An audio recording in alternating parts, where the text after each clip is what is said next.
These are the houses, the Church of Nigeria. In fact, ọ̀dọ̀ wọn lẹ́ni tí Ọlọ́run tó gbé sí ipò àgbà. Ipò tó wà nínú ipò àwọn àlùfáà yẹn, àwọn bàbá tó bí lọ́mọ èmi níbẹ̀ yóò tí ní àǹfààní àti débẹ̀. Ẹlẹ́kì kí ní káàbọ̀ sí ìgbìmọ̀ ẹgbẹ̀rún yìí. Even to start the program with another prayer, please welcome with me with a moderation and a wonderful comfort. Reverend Kunle Majapa. Reverend Kunle Majapa, please come and say some words of prayers. DJ License, can you please do something for us as we welcome Reverend Kunle Majapa?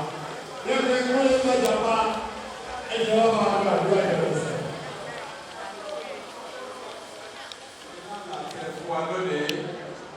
Adúpẹ́ gẹ́gẹ́ bí ọmọ ẹgbẹ́ Rọ́bà Lẹ́gà ọkùnrin àti obìnrin akílẹ̀ Ìjẹ̀bú. Adúpẹ́ fún ìfẹ́ láti ẹni sí wa. Adúpẹ́ fún oore ọ̀fẹ́ tí ẹ fún ẹnì kọ̀ọ̀kan wa láti péjọ ní ọdún yìí láti ṣe àjọyọ̀ ayọ̀ ológo Ọlọ́run wa fún gbogbo àwọn àlejò wa tí wọ́n débi láyọ̀ àti àlàáfíà. Adúpẹ́ tó pé ẹ ò jẹ́ kí ibi kó ṣẹlẹ̀ sẹ́ni kọ̀ọ̀kan wa. A fi ọpẹ́ àti ògo fún yín. Bàbá ẹgbà ọpẹ́ wa o, Ọlọ́run yìí ẹgbà ẹ̀yẹ wa, àfi gbogbo tá ó ṣe lónìí lẹ́yìn Ọlọ́run àlàyé lọ́wọ́. Bàbá nípa oore ọ̀fẹ́ àti àánú yín ẹ wá wà pẹ̀lú wa. Bàbá ẹ wá darapọ̀ mọ́ wa. Àgbàdúrà èṣù àtàwọn ọmọ ogun rẹ̀ májọ lọ́yìn náà àwọn alágbára òkùnkùn májọ nípa lórí ayé wa o.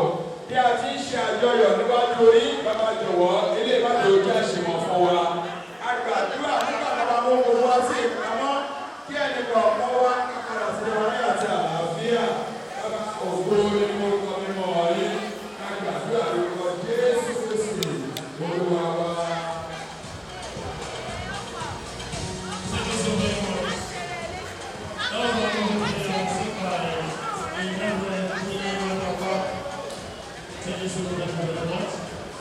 Bí a ṣe ń gbàdúrà ìbẹ̀rẹ̀ lọ́lẹ́ ẹ̀kọ́, àní àwọn àlejò ńláńlá àwọn èèyàn jàǹkàjàǹkà àwọn èèyàn pàtàkì pàtàkì. Ó ké sí àárín wa, a kí káàbọ̀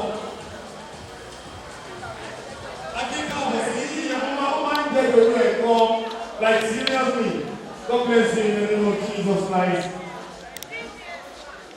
Wọ́n ní àpò ọdún, wọ́n ní àpò ìyèdú, iṣẹ́ bí irú àwọn báyìí wá sáyé. Like seriously, ó yẹ kẹ́ ẹ wáyé ní sáì táwa náà wá ní so that àlejò máa dàgbà pọ̀. Ó wọ̀ ní máa jẹ́ pé ẹ̀yin ni no kì í ṣe ìgbọ́dọ̀ ẹ̀rọ pé ó máa jẹ́ pé ẹ̀yin ni máa jẹ́ bí lébọ̀ wa ẹ̀yin àwọn akọ́lé sẹ́gbẹ̀ẹ́ ara wa. Ìbọ̀lẹ̀ sáré rò kọ́ lọ́yẹ. Tẹ́lẹ̀ ní ìdérò ẹ̀yin sá. Ọ̀rọ̀ ẹ̀yin sá gẹ́gẹ́ sẹ́yìn still in the United States. Ọmọ mi ní advice fún èyí náà. Ọmọ kékeré ara yín ní ọlọ́wọ́ àjọ látàrí lágbà. Ẹ máa jẹun o, ẹ̀rú o.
ìdè fẹ́ máa gbé nínú ìkan ó wá fẹ́ fún ìkan náà wọ́n pẹ́rẹ́ tẹ̀ lẹ́yọ̀kan tálẹ́ ẹ̀kọ́ kọ́lé fún ìyá náà ni ọkọ̀ méjèèjì ó dá tó bá dé pé ilé kan ṣo ló kọ́ fún àwọn méjèèjì tó bá fẹ́ kọ orúkọ sára ilé orúkọ ta ni kọ́ kọ sí ìyá ni wúrà orúkọ ẹ̀ ṣe sọ bàbá ẹtì ẹ̀wọ̀ ìmáàlì ìyá ni kí ló jẹ́ wúrà very very precious and expensive stone very beautiful ó wọ́n kan ìdẹ náà pè bẹ́ẹ̀ ló jẹ́ wúrà bàbá ni kí ni o jígí kí ló jẹ́ jígí mírọ̀ tí wọ́n ṣe lọ́dọ̀ sanwó mẹ́yẹn tó bá jábọ́ lulẹ̀ báyìí ó fọ́ dànù nìyẹn ìyá ni wúrà bàbá ni jígí kí la ṣe fún yín ẹ̀yin òde sọ pé bàbá ni wúrà ìyá ni jígí ayé wa ò ní bàjẹ́ ó dá tí ọmọ bá mú ọkọ wálé tí ọkọ ọmọ bá fẹ́ máa lọ ó wá tọ́ ọ́ bá kò ó fẹ́ fún àwọn pẹ́rẹ́ǹtì ìyàwó ẹ̀ lówó kárí ẹ̀kọ́ kó yẹn lé lọ́wọ́ ìyá náà tún ni àbí tí ọmọ bá ra mọ́tò kárí ẹ̀kọ́ gbé fún ìyá ẹ̀ tí ọmọ bá lọ lóyìnbó kó mú ìyá ẹ̀ lọ tí ọmọ bá ṣe ókè tó bá fẹ́ fún ọmọ ní award níbi iṣẹ́ wọ́n á ní pé kó mú kan náà pẹ́rẹ́ǹtì ẹ̀wọ̀n àkọ́jọ ya fọ́tò kárí ẹ̀kọ́ mú lọ ìkan nínú wọn ìyá ẹ̀ ilẹ̀ àti fún nínú bàbá àti màmá kárí ẹ̀kọ́ kọ́kọ́ kú ilẹ̀ rí ẹjọ́ torí ọlọ́run níbi tá a dé yìí ní òfẹ́ ìrọ̀jẹ́ ìyálé ẹ̀kọ́ lọ sí lóyìnbó ìyálé ẹ̀kọ́ kọ́ ilé fún olé ẹ̀kọ́ fún ní owó olé ẹ̀kọ́ ra mọ́tò fún ẹ̀yà fún yín lọ́sùn ọ̀yẹ́ náà ayé wa ò ní bàjẹ́ akọ̀bí ṣeré pání o gbogbo èèyàn àbí ọmọ tẹ wà nígbà ẹ̀ ní kúṣáájú ògbó yìí o ọmọ ṣe dáadáa fún yín ẹ máa jọrọ mọ́ wẹ́ ẹ jẹ́ sọ pé a máa jọrọ ọmọ lórí abiyamọ lèmi náà ọlọ́run máa pàlú wa fún mi láyé mi kọ́lọ́run máa pàfẹ́ ìjọlúwa lórúkọ Jésù Kristi a máa jọrọ ọmọ pẹ̀lú òkùnrin ọlọ́wọ́ wa yọ̀dẹ̀ àfọwọ́ o lákàọ́láwà lákòówọ́tà ìlànà ìlànà ẹ̀sìn wẹ́ mo mọ̀ pé àwọn obìnrin wọ́n mọ ìtọ́jú ọmọ ju àwọn ọkùnrin lọ ìyẹn ò ní ṣe rán torí àwọn obìnrin máa jí lóru ṣẹ̀ṣẹ̀jìlá tẹ́lá lábàáyíká obìnrin ẹjọ́ bá mi bá àtẹ́wọ́ fún mú nìyẹn ẹgbà tọ́ fún wọn ni ọmọ mi máa sunkún mọ́ ṣèbí mo ti bẹ̀ẹ́ lẹ́ẹ̀kan àbí alápàtúmísà ìbú ọmọ yẹn àbí aláṣẹ ìjù yẹn àbó aláṣẹ ìjù lára lọ́lá ọlọ́wọ́ bá ti wà ní bàjẹ́. ókè ṣé mọ̀ pé ọmọ kékeré irú ọmọ kékeré báyìí tí ọmọ ìbá tọ̀ lé àgbọ̀dọ̀ nà bẹ́ẹ̀ ni àbí bẹ́ẹ̀ kọ́ ẹjọ́ ọmọ ọdún mélòó ló yẹ kí ọmọ wà tó máa fi stop àti máa tọ̀ lé ó yẹ kẹ́ ẹ̀ lè sọ yẹn sà bí ọmọ ọdún mélòó ní kọ́mọ stop àti tọ̀ lé ọmọ ọdún márùn-ún ẹ̀sà bí ọmọ ọdún mélòó ní kọ́mọ stop àti tọ̀ lé pé tí ọmọ ìbá tọ̀ lé á máa nà ọmọ ọdún mélòó sà kò láìdí à girlfriend yìí ò tí gbé bọ́ ikò tí ìgbọ́mọ yẹn wá ní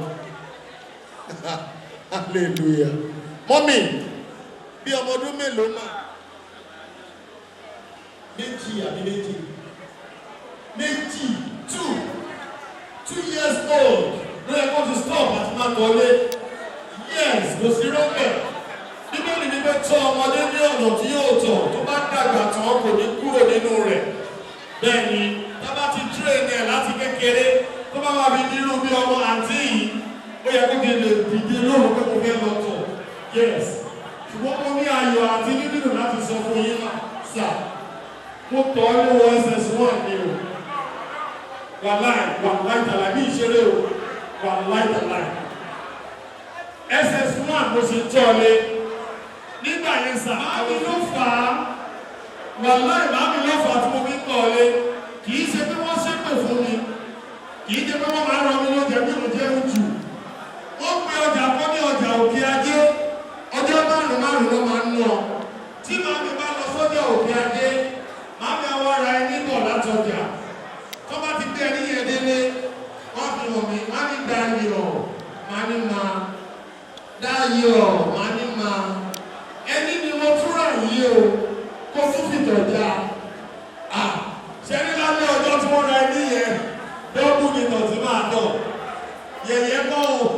wà láì nígbà ẹ̀wọ̀n lọ sí UK wà ní SS1 ààrẹ ẹ̀bá tẹ́bá mọ building kan tún sórí building àárín méjì ní SS1 class nígbà tiwa like seriously bí ìmọ̀ bóyá bó ṣe wà ń bẹ̀ yẹn nísìnyí now ní ẹ̀yìn ẹgbẹ́ city block wà ń bẹ̀ igi àgbọn kan wà ń bẹ̀ iyẹ̀pẹ̀ ó pọ̀ níbi tó wà spacious báyìí igi kajú kan wà ń bẹ̀ yẹn tó dé lẹ́yìn primary school igbó kékeré kan wà lẹ́yìn primary school yẹn èmi àtọwọ́ ọ̀rẹ́ mi jọ gbá bọ́ọ̀ lórí iyẹ̀pẹ̀ yẹn ajáde lóṣù náà yẹ lọlé àwa gbá bọ́ọ̀ agbábọ̀ lè ní pé mo fẹ́ tọ̀ àti kúrò bẹ́ẹ̀ yẹn lọ sí ẹ̀yìn jẹ́ school club ní toilet wà wà lẹ́yìn ọ́fíìsì Mr. Ṣọ́báyọ̀ àyèjọ́ ara Adébájò lẹ́yìn ìgbẹ̀jọ́ ní toilet wà wà níbẹ̀rẹ̀ tí ìlú ọ̀sìn nígbà tí ń pè wọ́n pẹ́ tí tó lọ kí tó bọ̀ ẹlòmí máa ti mú post mi 4 post là ń gbá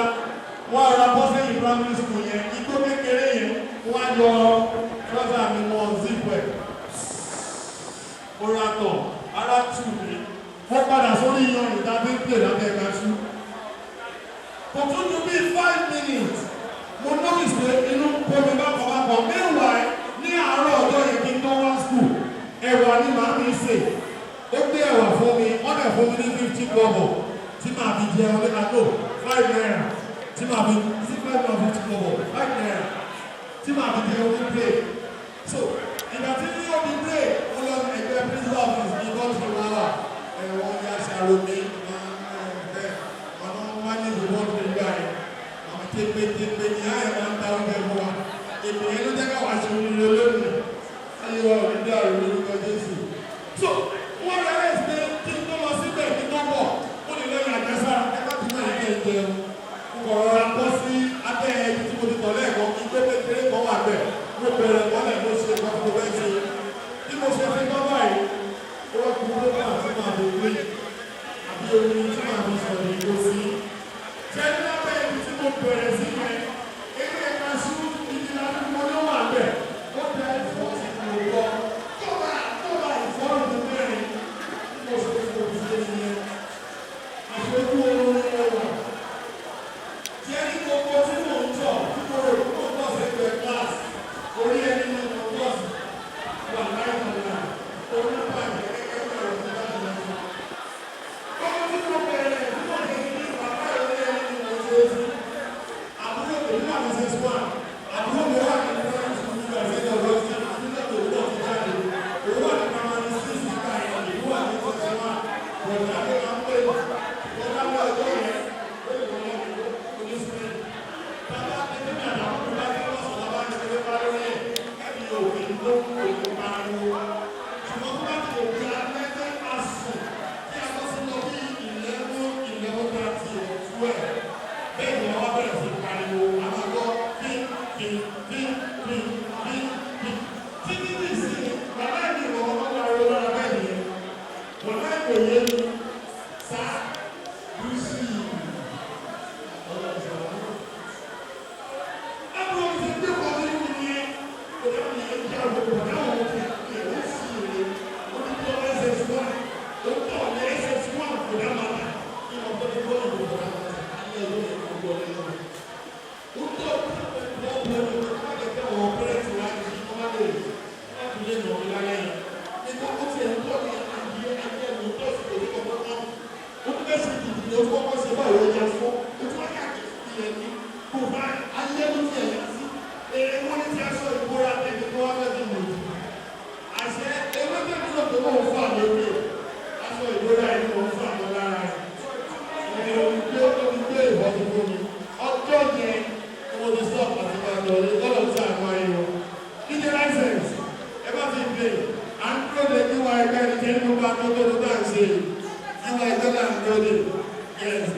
Yes, Giwa is right here. I think they will take a vote for me. And prove your skills to the aspect of the program. Nothing for humanity power and skill. In your license, it's a video of okay.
welcome the advisor to Ẹgbẹ́ Ọbadẹ́gbẹ́ àwọn obìnrin Akílẹ̀ Ìjẹ̀bú, Ààrẹ Francis Adéoyè. Please a round of applause for him. Bàbá wa, ara yín á lè ẹ̀rọ àlàáfíà ẹ̀kẹ́rẹ́ mi o. Ààrẹ kí ààrẹ máa kí ààrẹ báyìí. Well, we want to recognize the arrival. Olúwa bàbá sí fún wa, bàbá o, bàbá o, bàbá o. Olúwa bàbá sí fún wa, bàbá o, bàbá o, bàbá o. Olúwa dá bàbá sí fún wa. Oh, beautiful. Bàbá o, bàbá o. Olúwa dá bàbá sí. Bàbá wa wà pẹ́ láyé. Bàbá wa wà pẹ́ o. Ẹ̀jẹ̀ ló mọ wà pẹ́rẹ́ ní. Wà pẹ́rẹ́ ní wà pẹ́rẹ́ ọmọ rẹ̀ bàbá wa wà pẹ́ láyé. Wà pẹ́ láyé. Láyé. Wà jẹ́ wọn mọ́. Ẹni bá ní kò ní rí bẹ́ẹ̀. Ìyẹn akọ́lọ́pá ọ̀fẹ́fẹ́ ló gbé wá. Àtúntún pẹ́. Agbára ọlọ́gbọ́n àti ìjẹ́ ìyẹn o. Wọ́n ní pé bí kí wọ́n pa wọ́n ní ní olóògùn ẹlòmí ọkọ̀ ló máa ń yọ kòkó wá sí. Ikú òní ṣe àwọn eléyìí àwọn olóyè o. Ikú òwò ẹni gba ẹni náà wọn lọ́wọ́ wọn. Pẹ̀lú òògùn ọlọ́wọ́ wa. Ẹ̀rí láyé inú inú ayọ̀ nínú ẹ̀ẹ́dì bá ń dé lórí ara yín. Ilá ọlọ́wọ́ aláàbò wọ́ta. Ilá ìlà ìròyìn àti lọ́sọ̀ very much very much sir. Thank you very much for honoring this occasion to your visit you. Gbẹ̀ngà kó má jẹ́ kó o ti lọ. Owó òde ẹ̀fọ́ ọba mú kíní o. Bí ọba gbé báyìí tó máa tọwọ́ bá kò, wọ́n ti lọ pé onígbèsè ò ní tọwọ́ bá kò. Ẹni tí ò ní ṣe kò ní tọwọ́ bá kò. Torí ẹni tí ò ní ṣe tó bá bèrè owó lọ́wọ́ ẹ̀ bóyá máa ṣe rè. Ó máa fọyọ ọwọ́, ó máa fi bẹ ìpàgọ́ ni. Ìwà máa rí ṣe tiẹ̀. Rí ṣe òní dúró, àìrí ṣe òní wọlé sọ̀ ẹ́ pẹ̀lú òkú Ọlọ́run.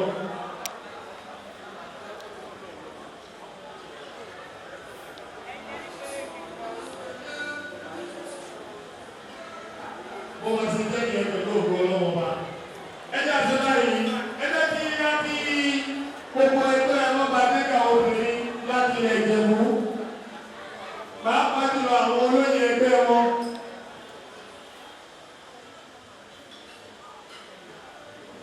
Pàápàá jùlọ àwọn olóyè ẹgbẹ́ wọn. Bẹ̀rẹ̀ láti orí ẹni tí ó jẹ́ coordinator ẹgbẹ́ Ọbadẹ́gbẹ́ obìnrin. Àwọn ní coordinator olórí Tèmítọ́pẹ́ Amúlùdùn. Ẹ bá mi gba àtẹ́wọ́ fún wọn. Aláǹfún ní pé mọ́mì tó beautiful kan lọ níwájú yẹn ní olórí láti sọ nípa ẹ̀. Ẹ bá mi gba àtẹ́wọ́ fún wọn dáadáa. Bẹ́ẹ̀ náà ni màmá wa olórí Fúnmilọ́lá Bello.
Oh,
Attention please. Ìwà ìṣẹ́fẹ́ ọmọ náà ni mo jẹ́. Ṣé mo fẹ́ tó ilé ìgbà àbúrò wọn tó fẹ́ pọ̀ fún ọ̀rọ̀ ìpàdé ọlọ́run ìjọba ìjọba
Yeah.